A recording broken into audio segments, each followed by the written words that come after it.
அப்ப 25 வருஷமா ஃபாஸ்ட்ராக் கூட கஸ்டமரா இருக்கேன்னு நானும் பெருமையா சொல்லிக்கலாம். Download Fastrack taxi. அமமுகவை சேர்ந்த செந்தமிழன் நம்முடைய இணைந்திருக்கிறார்.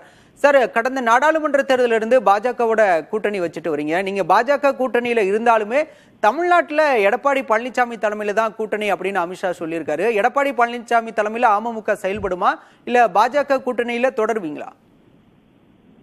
சார், எங்களுடைய பொதுச் செயலாளர் ஏற்கனவே தெளிவா சொல்லியிருக்காரு. தேசிய ஜனநாயக கூட்டணியில் பல்வேறு கட்சிகள் வந்து சேரும் சொல்லிட்டு, இதுல யார் தலைமை என்ற பிரச்சனைகள் கிடையாது. தேசிய ஜனநாயக கூட்டணியில் வலுவடையும். நாங்கள் தேசிய ஜனநாயக கூட்டணியில் இருக்கிறோம். இல்ல, தேர்தல் நேரத்தில் சீட் பகிர்வு போன்ற விவகாரங்கள்லாம் எடப்பாடி பழனிசாமி தானே முடிவெடுக்க முடியும். யூகங்களுக்கெல்லாம் அப்படி பதில் சொல்ல முடியாது சார். கூட்டணி என்பது எல்லாரும் சேர்ந்து எல்லா கட்சி தலைவர்களும் ஒன்றாக உட்கார்ந்து பேசி சீட் ஷேரிங், எந்த தொகுதிகள் யார் யாருக்கு என்னென்னலாம் எல்லாம் ஒன்னா கலந்து பேசி தான் முடிவெடுப்பாங்க. இல்ல, கடந்த காலங்களில் டிடிவி தினகரன் எடப்பாடி பழனிசாமி தலைமையே ஏற்க முடியாது, ஒன்றிணைந்த அதிமுகவை வலியுறுத்தினாரு.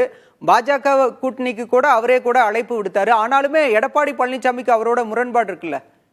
இல்ல, நீங்க அந்த பழைய பேட்டி சார் பொதுச் செயலாளர் எங்க கொடுத்த பேட்டியெல்லாம் எடுத்து பாருங்க. நீங்க தேசிய ஜனநாயக கூட்டணியில் அம்மாவின் தொண்டர்கள் அனைவரும் ஒன்றிணைவார்கள், வித் ஆர் வித்தவுட் பழனிசாமி அப்படிதான் சொல்லி இருப்பாரு.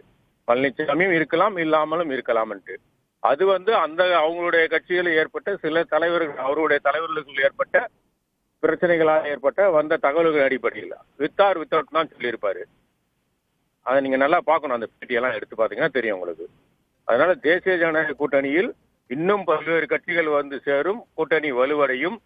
திமுகவுக்கு எதிர்ப்பாக தேசிய ஜனநாயக கூட்டணி வலுப்பெறும் தான் சொல்லியிருக்காரு. அந்த கூட்டணியில் தான் நாங்க இருக்கிறோம். அதுக்கான வேலையை பார்ப்போம்.